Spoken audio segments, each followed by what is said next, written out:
दोस्तों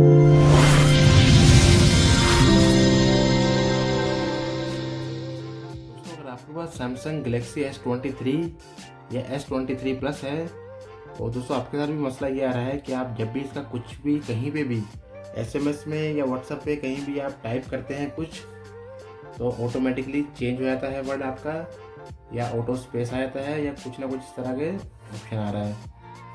दोस्तों कैसे सेटिंग चेंज करनी है कि आप अपने हिसाब से टाइप कर पाओगे। आपने जस्ट SMS में आ जाना है, सेटिंग में कोई से भी SMS की चैट ओपन कर लेनी है, कोई से भी, और यहाँ पे दोस्तों हमने चैट खोल लेनी है।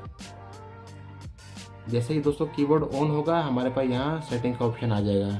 सेटिंग में आएंगे हम, उसके बाद दोस्तों हमने देखिए यहाँ पे दिया गया है मोर टाइपिंग ऑप्शन, हम इधर आएंगे दोस्तों, यहाँ पे ये वाला ऑप्शन है दोस्तों, इसको डिसेबल करेंगे।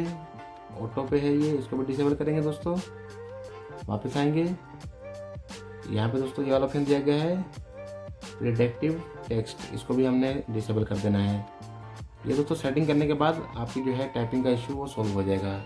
दोस्तों वीडियो अगर आपके लिए हेल्पफुल है तो लाइक करें, चैनल पे नए हैं तो सब्सक्राइब करें। मिलते हैं नेक्स्ट टाइम न्यू वीडियो के साथ। Thanks for watching.